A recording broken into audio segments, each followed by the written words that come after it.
इसलिए मैंने इस देश को 15 अगस्त 1947 की रात को ही 12 बजे आजाद करने का फैसला किया है, क्योंकि सारे बड़े ज्योतिषी ये कह रहे हैं कि ये देश खंड खंड टूटेगा, एक नहीं रहेगा अगर इस दिन इस देश को आजादी मिले। एक बात, और दूसरी बात उससे भी ज्यादा महत्वपूर्ण उसने कही। उसने कहा कि 15 अगस्त 1945 अंग्रेजों के लिए विश्व विजय का दिवस है। क्यों?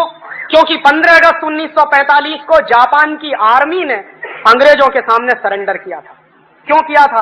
जापान के ऊपर 2 एटम बम गिराए थे 6 अगस्त और 9 अगस्त को, हिरोशिमा और नागासाकी। उसके बाद जापान ने सरेंडर कर दिया था सेकेंड वर्ल्ड वॉर में, और वो सरेंडर जो हुआ था वो इंग्लैंड की आर्मी के सामने हुआ था। तो लॉर्ड माउंटबेटन ने कहा कि 15 अगस्त 1945 को जापान के सैनिकों ने हमारे सामने सरेंडर किया है, वो हमारा विश्व विजय का दिवस है, इसलिए हम 15 अगस्त 1947 को ही आजाद करेंगे। और इस बात को पंडित नेहरू जानते थे, सरदार पटेल भी जानते थे, बहुत लोग जानते थे कि 15 अगस्त 1947 की रात को 12 बजे आजादी लेना इस देश के ज्योतिष शास्त्र के सारे कानूनों के खिलाफ है। और बहुत सारे ज्योतिषियों ने यह भविष्यवाणी कर दी थी कि आप आजादी लेोगे और 1-2 साल के बाद यह देश टूट जाएगा, और वो टूटा, पाकिस्तान अलग हुआ। वही हुआ, और आगे भी उन्होंने यही अभिशाप दिया कि यह देश आगे भी खंड खंड टूट सकता है, और उसकी तैयारी चल रही है। कश्मीर अलग हो जाए, पंजाब अलग हो जाए, आसाम अलग हो जाए, नागालैंड अलग हो जाए, त्रिपुरा अलग हो जाए, झारखंड अलग हो जाए, ये सारे आंदोलन इस देश में चल रहे हैं, और सभी आंदोलनों को अमेरिका और यूरोप से भरपूर हथियार मिलते हैं, पैसा भी मिलता है। और मैं जानता हूं ऐसे लोगों को जो इस देश में करोड़ों करोड़ों रुपए का फॉरेन फंड आता है, करोड़ों करोड़ों रुपए की AK-47 राइफल आती है वाया पाकिस्तान या वाया चीन के बॉर्डर से, ये तिब्बत के इलाके में हमारे देश में घुसाई जाती है, और उन्हीं हथियारों से लेकर इसी देश के कुछ नौजवान जिनको बरगलाया गया है, वो इस देश को खंड खंड बांटने का आंदोलन कर रहे हैं। आपको मालूम है नागालैंड हिंदुस्तान से अलग होना चाहता। आप नागालैंड में जाइए, वो इस देश का पहला ऐसा प्रदेश है जिसने घोषित किया है कि हमारी राज्य भाषा अंग्रेजी है। भारत के संविधान में कहीं नहीं, ये नागालैंड में चलता है। और नागालैंड में मैं गया पिछले साल, तो पिछले साल जब मैं दीमापुर जा रहा था, कोहिमा से दीमापुर, तो रास्ते में मुझको रोक दिया, और रोकने के बाद पुलिस वाले ने कहा कि आपके पास वीजा है? तो मेरे अंदर से पहले कपकपी सी छूटी, मैंने कहा वीजा मांग रहे हो? मेरे ही अपने देश के एक गांव में जाने के लिए वीजा के? हाँ, आपको वो सारे परिपत्र चाहिए, नहीं तो हम आपको जाने नहीं देंगे। तो बॉर्डर पे दूसरा आदमी खड़ा था, उसने कहा कि आप हिंदुस्तान से आया? मैंने कहा आप हिंदुस्तान का नहीं है? कि हम हिंदुस्तान का नहीं है, हम हिंदुस्तान से अलग होना मांगता। ये बात नागालैंड में घुसी हुई है, और आप नागालैंड जाइए, आपको अंदाजा नहीं लगेगा कि क्रिश्चियन मिशनरीज ने कितने बड़े लेवल पे पैसा बांट बांट कर वहां के लोगों का धर्म परिवर्तन करा के, सिर्फ धर्म ही परिवर्तन नहीं कराया, उनको हिंदुस्तान से अलग करना है, यहां तक मानसिकता बना दी। और कल को आपको यह आश्चर्य नहीं होना चाहिए कि अलग नागालैंड की मांग करने वाले कुछ लोग वहां खड़े हो जाएंगे। तो हिंदुस्तान के ऐसे दसियों प्रदेश हैं जिनको अलग अलग हिंदुस्तान से बांटना है, और इसकी पूरी प्लानिंग अमेरिका में CIA के लोग बैठकर बनाते हैं, क्योंकि बिल क्लिंटन इस बात को कह चुके हैं, उनके पहले रोनाल्ड रीगन भी कह चुके थे कि हिंदुस्तान और चीन हमारी हिट लिस्ट में नंबर 1 है। सोवियत संघ को तो हमने तोड़ दिया जैसे तोड़ना था, अब तोड़ने के लिए 2 ही देश हमारे सामने हैं, या तो चीन है या भारतवर्ष। तो भारतवर्ष को तोड़ना है, उसके तरीके वो जानते हैं, चीन को कैसे तोड़ना है उसके तरीके वो इस्तेमाल करने की कोशिश कर रहे हैं। ये अभिशाप आज का नहीं है, ये 1947 का है। इसलिए मैं कहता हूं आजादी झूठी, इस आजादी का कोई मतलब नहीं। और ये एक और आखिरी बात कि इस देश के सबसे बड़े नेता महात्मा गांधी ने कहा कि ये जो ब्रिटिश पार्लियामेंट्री सिस्टम है ये बांझ है, वैश्या है। वो आदमी अहिंसा की बात करने वाला, कटु शब्द भी उसके मुंह से ना निकले ऐसा व्यक्ति था, गाली तो कभी उसके मुंह से निकलती नहीं थी। उस आदमी ने पार्लियामेंट्री सिस्टम को बांझ और वैश्या कहा, और इसलिए उस आदमी ने कहा था कि कांग्रेस को खत्म कर दो। तो कांग्रेस तो खत्म नहीं हुई, लेकिन गांधी को खत्म कर दिया इन कांग्रेसियों, क्योंकि वो उनके रास्ते में आड़े आने लगा था, और वो कहता था कि ये कांग्रेसी ऐसे ही इस देश को लूटेंगे जैसा ब्रिटिशर्स इस देश को लूटते रहे, क्योंकि पार्लियामेंट्री डेमोक्रेटिक सिस्टम इस देश के लिए है नहीं, और अंग्रेजों ने जबरदस्ती इस देश पर लादा है वो सिस्टम। आज हम देख रहे हैं कि वो लूट कितनी बढ़ गई है। आपको याद है ये कांग्रेसी सरकारों ने पार्लियामेंट में जाने के बाद सबसे पहले प्रिवी पर्स की बात की थी। इस देश में जो राजे रजवाड़े हुआ करते थे उन राजे रजवाड़ों के लिए सरकार की तरफ से कुछ पैसा दिया जाता था हर महीने, किसी को 6 महीने पे, किसी को साल भर में।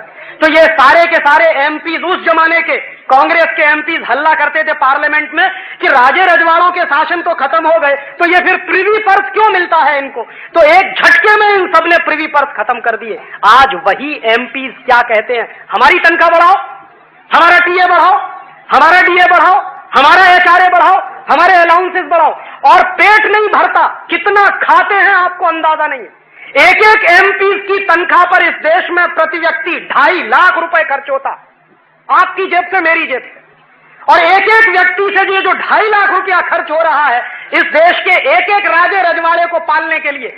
आप शायद गालियां देते होंगे उस जमाने के राजे रजवाड़ों को, ये आज के जमाने के राजे रजवाड़े बैठे हैं, जिनके बाप जो है एमपी थे, उनका बेटा भी एमपी है और नाती भी एमपी बने, इसकी कोशिश करते हैं, चाहे उसमें दम हो या ना हो।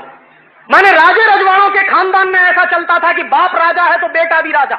अब क्या हो गया है, बाप एमपी है तो बेटा भी एमपी बनेगा, चाहे बेटे में कोई गुण हो या ना हो। यह कोशिश हर एक बड़ा नेता करता है, अपने बेटा बेटी को जबरदस्ती पार्लियामेंट में घुसाने की कोशिश करता है। तो एक एक एमपी के ऊपर 2.5 लाख रुपया खर्च होता हमारी जेब से। ये आपका टैक्स का पैसा, मेरे टैक्स का पैसा, और उस पर ये तागड़ धिन्ना करते हैं, मौज करते हैं, मस्ती करते हैं। और उसके बाद जब विदेश यात्राओं पर जाते हैं, विदेश प्रवास पर जाते हैं, और कई कई एमपी तो ये है कि सरकार के खर्चे से अपने दिल का ऑपरेशन कराने जाते हैं, अपनी जेब से पैसा खर्च नहीं करेंगे, सरकार के खजानों से पैसा निकलना चाहिए और वो पैसा उनके ऊपर खर्च होता। और कैसे कैसे बहाने बनाकर एमपीज को ले जाने के लिए। अभी एक डेलीगेशन गया मेंबर ऑफ पार्लियामेंट का, सैकड़ों करोड़ रुपए खून पसीने की कमाई का बर्बाद कर दिया। क्या करने गए थे? दूसरे देश के पार्लियामेंट का अध्ययन करने गए थे। क्या अध्ययन करके आए? कुछ अध्ययन वध्ययन नहीं करके आए, घर के लिए कुछ खरीदारी कर लाए, बीवी के लिए साड़ियां ले आए, लिपस्टिक ले आए, नेल पॉलिश ले आए, पाउडर ले आए, और बातें करते हैं कि हम जा रहे हैं वहां पर। यह पार्लियामेंट्री डेमोक्रेटिक सिस्टम हमारे लिए है नहीं। और इसमें एमपीज के साथ अगर हिंदुस्तान की सभी असेंबलीज के एमएलएज की तनख्वाह अगर आप जोड़ दें तो ये 2.5 लाख रुपया, जानते हैं कितना बैठता? 5.5 लाख रुपया। और ये 5.5 लाख रुपए में अगर हिंदुस्तान की पार्लियामेंट की चलने वाली एक एक मिनट की कार्यवाही को जोड़ दें तो ये रुपया 10 लाख के आसपास बैठता है। प्रति व्यक्ति 10 लाख रुपया खर्च होता है इस देश की बांझ और वैश्या पार्लियामेंट को चलाने के लिए। ये है इस देश का पार्लियामेंट्री डेमोक्रेटिक सिस्टम। और वहां बैठ के होता क्या है? कुछ नहीं होता है सिवाय एक काम के, जब मन में आया वॉकआउट करो, जब मन में आया हल्ला मचा दो। और आप अगर देखो, अब तो 0 आवर की कार्यवाही का 1 घंटे प्रसारण होता है। आपको लगता है कि ये पार्लियामेंट हिंदुस्तान के किसी मॉन्टेसरी स्कूल के बच्चों की क्लास से ज्यादा बेहतर है, जहां बच्चे आपस में लड़ते हैं, एक दूसरे को तू मैं करते हैं, एक दूसरे को गालियां देते हैं, उससे ज्यादा बेहतर आपको लगता है पार्लियामेंट का स्टेटस है? जिस तरह से झगड़े होते हैं, जिस तरह से तू मैं होती है, और जिस तरह से एक दूसरे की धोती उतारने का काम करते हैं वहां पार्लियामेंट में, आप सोच सकते हैं ये इस देश के एमपीज हैं। और आप वहां की तो बात छोड़ दीजिए, मेरे उत्तर प्रदेश में तो एक दिन ये हो गया कि माइक उठा के पटक के दूसरों के सिर पे मारा। इन लोगों ने ये किया, पेपर वेट उठा के मारा, पटक के सिर फट गए लोगों। ये मेरे यहां हुआ उत्तर प्रदेश में। और बिहार की असेंबली में तो रोज यही दृश्य रहता, कब पेपर वेट उठा के दूसरा जो है दूसरे के खोपड़े पर मार देगा, कुछ पता नहीं।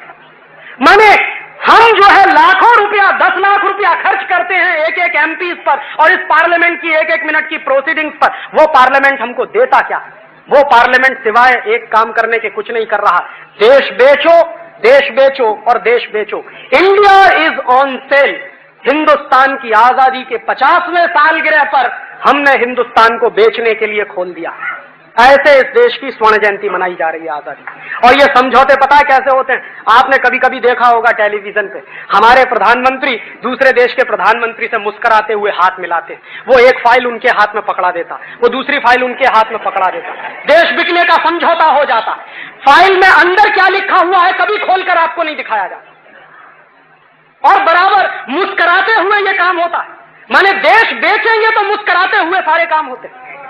ये सारा चलता है, और इस देश में हम लोग जो है बेवकूफों की तरह से इस देश के पार्लियामेंटेरियंस के